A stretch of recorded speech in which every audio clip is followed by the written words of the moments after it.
Bueno, lo prometido es deuda. Dijimos que nos íbamos a encontrar este sábado a partir de las 3 de la tarde y aquí estamos en esta nueva serie de programas de Navegando en Literatura. Es para mí un enorme placer poder volver a compartir con ustedes literatura universal, especialmente también literatura en español. Decía la vez pasada en la invitación que les dejé que esta serie de programas nuevos vamos a tratar de tener una nueva estructura. Y como este es el primer programa del modelo A, me toca esta aburrida tarea de explicarles cómo va a funcionar lo de las secciones. Pero voy a tratar de ser breve para que luego entremos en la materia que nos interesa. Lo primero que tengo que decir es que, a diferencia de los programas anteriores, donde Lucila nos iba a acompañar, lamentablemente por sus múltiples obligaciones y sus responsabilidades en su trabajo, en esta ocasión no va a poder ser nuestra anfitriona.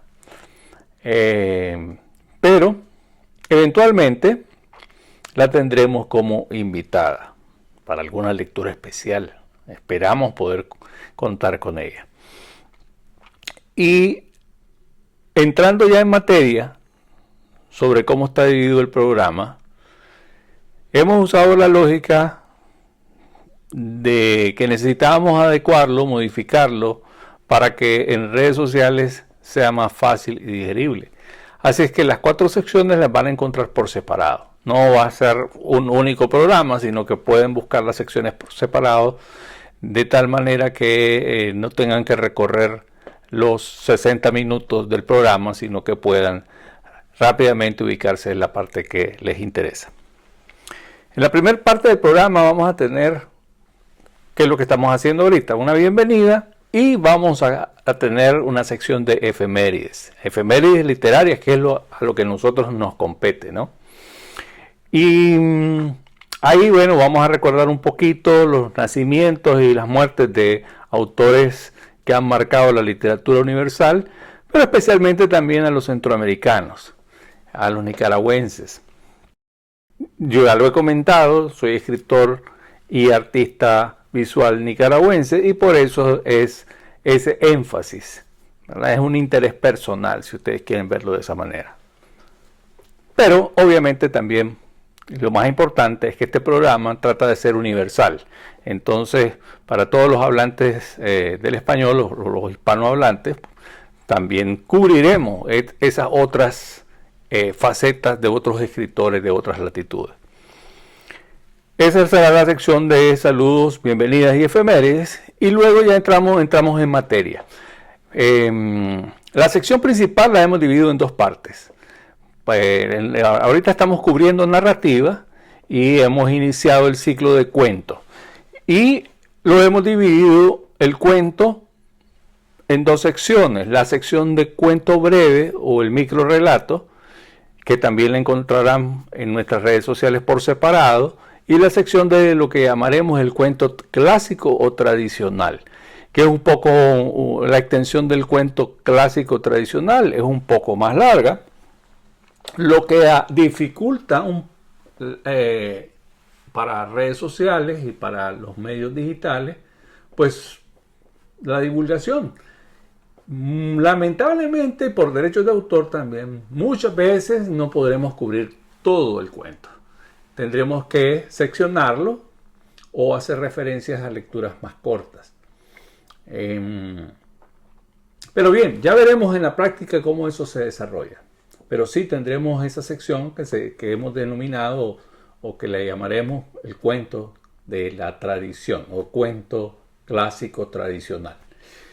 Y una siguiente sección que va a estar yo estoy muy emocionado de tenerla incluida, que es una sección de entrevistas a escritores, autores contemporáneos.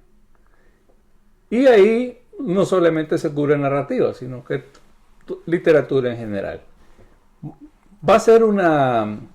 Para mí va a ser una experiencia gratificante poder conversar con muchos de estos autores, algunos muy conocidos, otros no tan conocidos, pero tener ese intercambio desde el punto de vista de las artes, desde el punto de vista literario, desde el punto de vista de técnicas, intereses, influencias, qué proyectos están desarrollando, en qué están escribiendo, a quiénes están leyendo, cuáles son sus últimas interacciones. Entonces, para mí, eso va a ser maravilloso.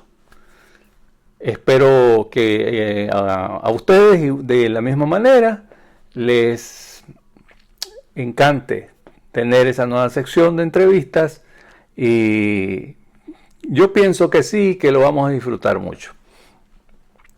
Y en la última parte, pues como todo tiene que tener un final,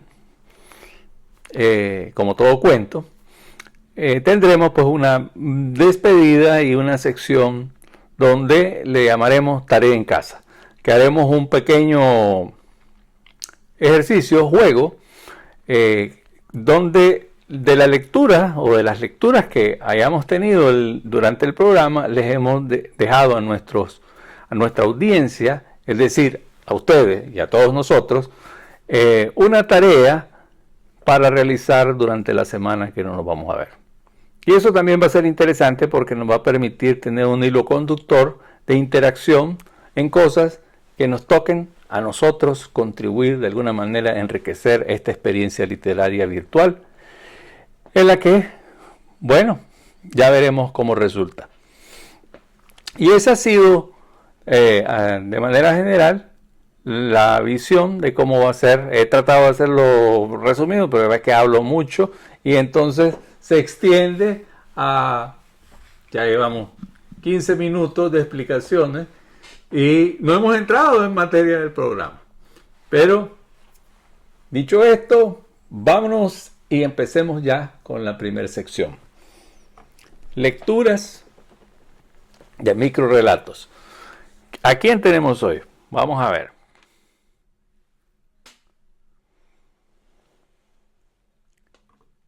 Tengo que hacer una corrección porque nos estamos saltando la sección de efemérides. Así es que vamos a hacer un recorrido rápido por las efemérides de esta semana que cubren desde el 3 de junio hasta el día 8. Y luego ya entramos en materia sobre los cuentos. Efemérides del 3 de junio al 4 de junio. 3 de junio, fallecimiento de Franz Kafka en 1924.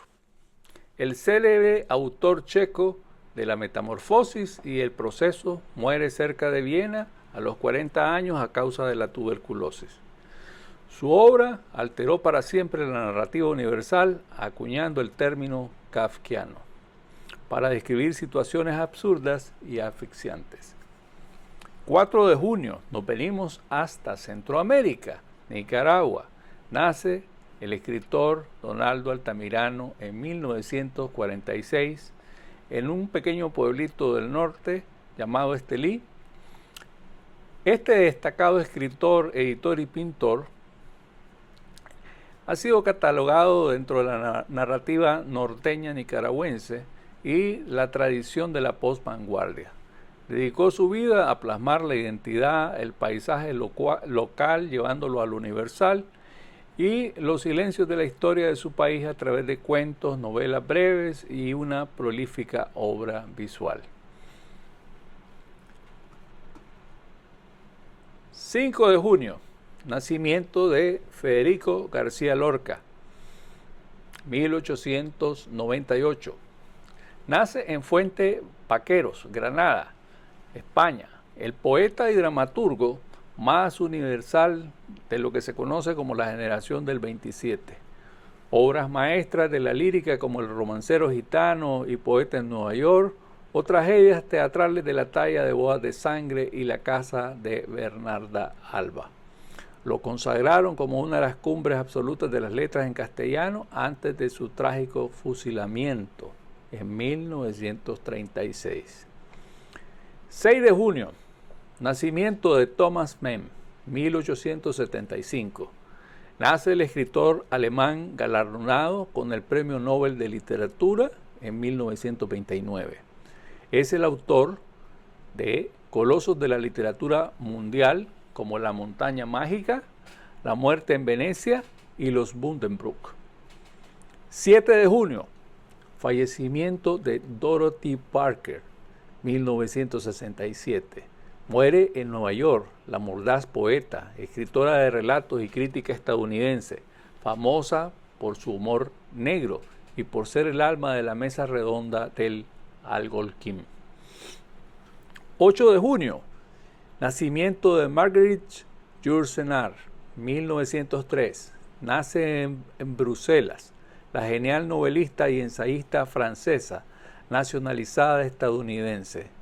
Yourcenar pasó a la historia universal principalmente por su monumental novela histórica Memorias de Adriano, y por convertirse en la primera mujer elegida miembro de la prestigiosa Academia Francesa. Además, nace también el 8 de junio Azorín, José Martínez Ruiz, en 1873, en Alicante, uno de los escritores españoles más importantes de lo que se conoce como la generación del 98. Novelista, ensayista y crítico literario, su estilo limpio y detallista redefinió la prosa castellana de principio del siglo XX. Y ahí terminamos con las efemérides del mes de, perdón, no del mes, sino de la semana del 3 de junio al 8 de junio.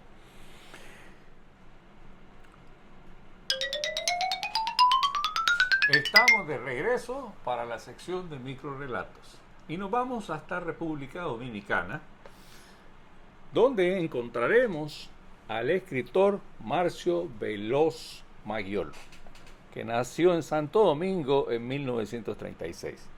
Vamos a leer de él un pequeño cuento o relato breve, cuento breve o microrelato, que se llama El Maestro.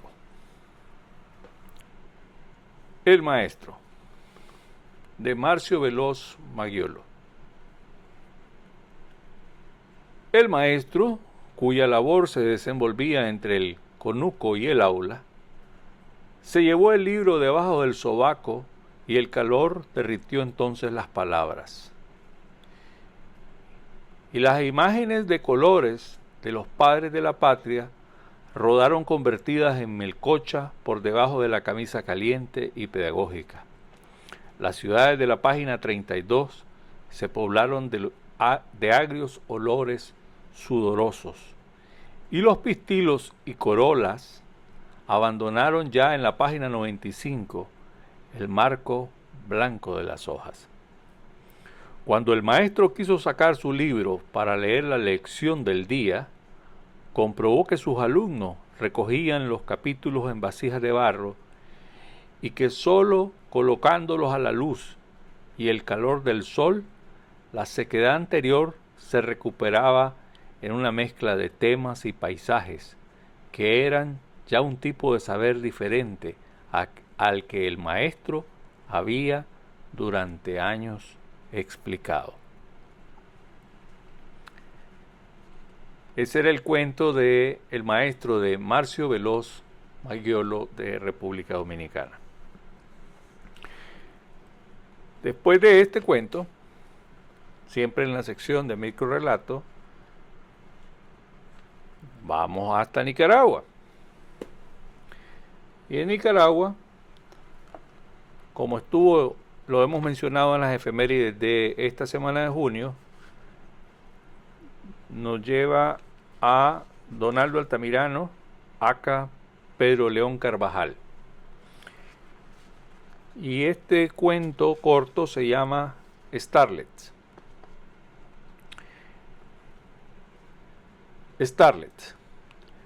Starlet una vez se había enamorado de un hombre, el que después fue el papá de su niño. Ella tenía 16, entonces él 38. Se puso loca por él. No se aguantaba las ganas de verlos. Dormía en la terminal para esperar que saliera el primer bus para Frenedy, para ir a bucearlo. Se bajaba en el Guapinol. ¿Usted conocía a Frenedy? ¿Usted conocía a donde Chico Tripa? Por ahí cerca alquilaba una pieza su primer marido. A él, en cuanto me encontraba, le agarraba locura. Era una urgencia, una desesperación por cogerme. Después se olvidaba totalmente de mí, por lo menos por una semana. Me había dado hechizo. Una vez vimos a doña Amparo, una vecina que le dio hechizo al marido. Después de la menstruación, puso a secar el cótec encima de unas tejas, y cuando ya estaba bien seco, la vieron raspándolo con un cuchillo para echarle el polvo en un fresco al marido. Así ese mi hombre me tenía hechizada. Todo mundo me decía, ese viejo te tiene hechizada, Starlet, lo que tenés que hacer es ponerte el calzón al revés y salir hacia la calle. Hasta que una vez le hice caso, me puse el calzón al revés, salí a la calle. Y lo que me encontré fue a Ultinimio Beteta Rostram, taxista, que me salió peor que mi primer marido.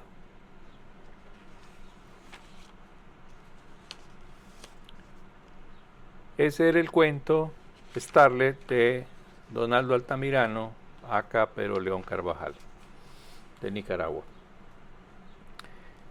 Y así llegamos a la parte final de esta sección de microrelatos.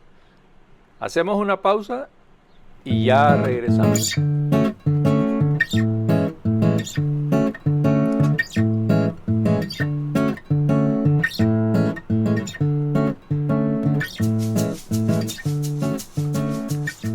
Estamos de regreso y vamos a la parte medular de la sección de cuentos, a la parte de cuento tradicional. Yo me puse a pensar, hay tantos autores, ¿y con quién comenzamos esta sección? Y revisando los premios Nobel de literatura que han ocurrido para Latinoamérica, que solamente hay 6, pues tenía que escoger alguno. ¿Quién es el cuentista adecuado para este programa el día de hoy? Y sin lugar a dudas, primero que se me vino a la mente fue Gabriel García Márquez.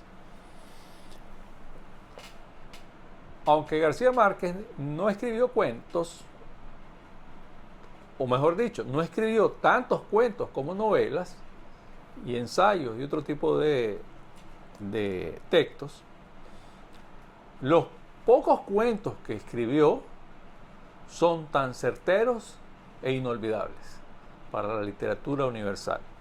Por eso yo me di a la dura tarea de escoger el primero. Como dije, no habrá tiempo para leerlo todo, pero para este programa sí. Y escogí del libro de 12 cuentos peregrinos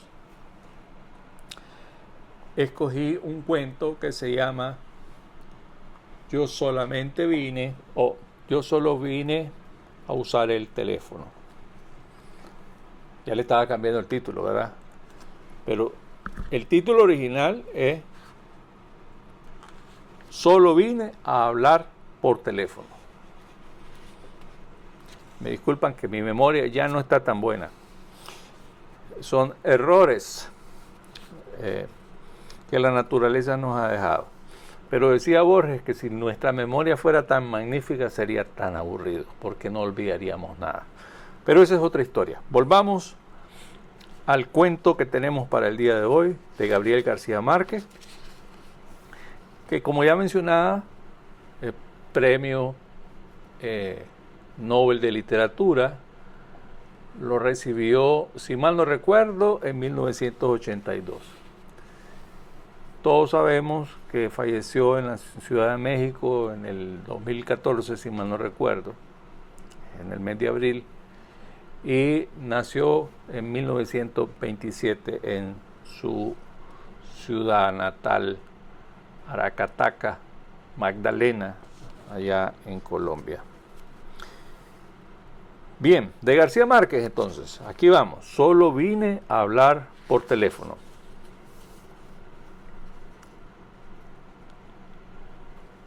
Una tarde de lluvias primaverales, cuando viajaba sola hacia Barcelona, conduciendo un automóvil alquilado, María de la Luz Cervantes sufrió una avería en el desierto de los Monegros.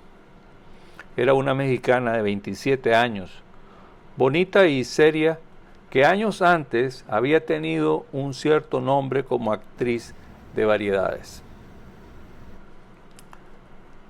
Estaba casada con un prestidigitador de salón, con quien iba a reunirse aquel día después de visitar a unos parientes en Zaragoza. Al cabo de una hora de señas desesperadas a los automóviles y camiones de carga que pasaban raudos en la tormenta, el conductor de un autobús destartalado se compadeció de ella. Le advirtió, eso sí, que no iba muy lejos. No importa, dijo María, lo único que necesito es un teléfono. Era cierto, y solo lo necesitaba para prevenir a su marido de que no llegaría antes de las 7 de la noche. Parecía un pajarito ensopado, con un abrigo de estudiante y los zapatos de playa en abril, y estaba tan aturdida por el percance que olvidó llevarse las llaves del automóvil. Una mujer que viajaba junto al conductor, de aspecto militar pero de maneras dulces, le dio una toalla y una manta y le hizo un sitio a su lado. Después de secarse a medias, María se sentó, se envolvió en la manta y trató de encender un cigarrillo. Pero los fósforos estaban mojados. La vecina de asiento le dio fuego y le pidió un cigarrillo de los pocos que quedaban secos. Mientras fumaban, María cedió a la ansia de desahogarse y su voz resonó más que la lluvia y el traqueteo del autobús. La mujer la interrumpió con el índice en los labios. «Están dormidas», murmuró. María miró por encima del hombro y vio que el autobús estaba ocupado por mujeres de edades inciertas y condiciones distintas, que dormían arropadas con mantas iguales a la suya. Contagiada de su placidez, María se enroscó en el asiento y se abandonó al rumor de la lluvia. Cuando despertó, era noche y el aguacero se había disuelto en un sereno helado. No tenía la menor idea de cuánto tiempo había dormido ni en qué lugar del mundo se encontraban. Su vecina de asiento tenía una actitud alerta. «¿Dónde estamos?», le preguntó María. «Hemos llegado», contestó la mujer. El autobús estaba entrando en el patio empedrado de un edificio enorme y sombrío que parecía un viejo convento en un bosque de árboles colosales. Las pasajeras, alumbradas apenas por un farol del patio, permanecieron inmóviles hasta que la mujer de aspecto militar las hizo descender con un sistema de órdenes primarias como en un parvulario. Todas eran mayores y se movían con tal parsimonia en la penumbra del patio que parecían imágenes de un sueño. María, la última en descender, pensó que eran monjas. Lo pensó menos cuando vio a varias mujeres de uniforme que las recibieron en la puerta del autobús y les cubrían la cabeza con las mantas para que no se mojaran. Y las ponían en fila india, dirigiéndolas sin hablarles, con palmadas rítmicas y perentorias. Después de despedirse de su vecina de asiento, María quiso devolverle la manta, pero ella le dijo que se cubriera la cabeza para atravesar el patio y la devolviera en la portería. ¿Habrá un teléfono?, le preguntó María. Por supuesto, dijo la mujer. Ahí mismo le indican. Le pidió a María otro cigarrillo y ella le dio el resto del paquete mojado. En el camino se secan, le dijo. La mujer le hizo un adiós con la mano desde el estribo y casi le gritó: buena suerte. El autobús arrancó sin darle tiempo de más. María empezó a correr hacia la entrada del edificio. Una guardiana trató de detenerla con una palmada enérgica, pero tuvo que apelar a un grito imperioso. ¡Alto, he dicho! María miró por debajo de la manta y vio unos ojos de hielo y un índice inapelable que le indicó la fila. Obedeció. Ya en el zaguán del edificio se separó del grupo y preguntó al portero dónde había un teléfono. Una de las guardianas la hizo volver a la fila con palmaditas en la espalda, mientras le decía con mojos muy dulces: por aquí, guapa, por aquí hay un teléfono. María siguió con las otras mujeres por un corredor tenebroso y al final entró en un dormitorio colectivo donde las guardianas recogieron las cobijas y empezaron a repartir las camas. Una mujer distinta, que a María le pareció más humana y de jerarquía más alta, recorrió la fila comparando una lista con los nombres que las recién llegadas tenían escritos en un cartón cosido en el corpiño. Cuando llegó frente a María, se sorprendió de que no llevara su identificación. Es que yo solo vine a hablar por teléfono, le dijo María. Le explicó a toda prisa que su automóvil se había descompuesto en la carretera. El marido, que era mago de fiestas, estaba esperándola en Barcelona para cumplir 3 compromisos hasta la medianoche y quería avisarle que no estaría a tiempo para acompañarlo. Iban a ser las 7. Él debía salir de la casa dentro de 10 minutos y ella temía que cancelara todo por su demora. La guardiana pareció escucharla con atención. ¿Cómo te llamas?, le preguntó. María le dijo su nombre con un suspiro de alivio, pero la mujer no lo encontró después de repasar la lista varias veces. Se lo preguntó alarmada a una guardiana y ésta, sin nada que decir, se encogió de hombros. Es que yo solo vine a hablar por teléfono, dijo María. De acuerdo, maja, le dijo la superiora, llevándole hacia su cama con una dulzura demasiado ostensible para ser real. Si te portas bien, podrás hablar por teléfono con quien quieras, pero ahora no, mañana. Algo así sucedió entonces en la mente de María, que le hizo entender por qué las mujeres del autobús se movían como en el fondo de un acuario.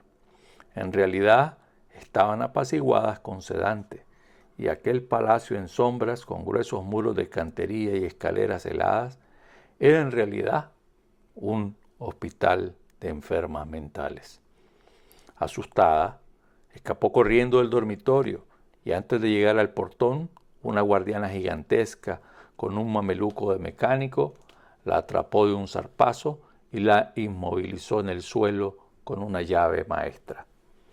María la miró a través de María la miró de través, paralizada por el terror. Por el amor de Dios, dijo, le juro por mi madre muerta que solo vine a hablar por teléfono.